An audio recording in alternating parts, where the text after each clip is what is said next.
Madam आजकल बड़े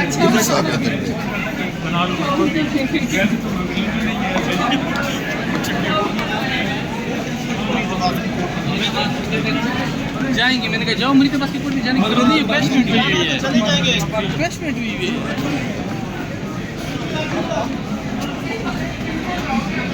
बरामदा क्लियर कराओ।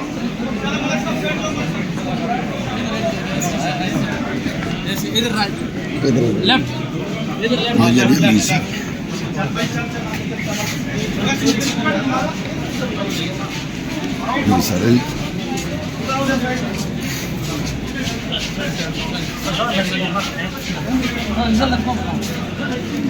ये वो है।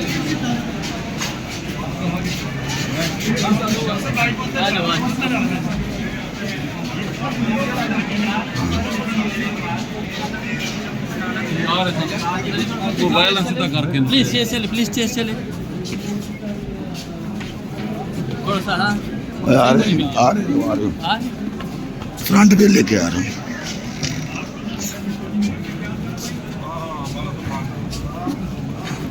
अंदर ना, अदालत के अंदर एक तस्वीर बना लेंगे।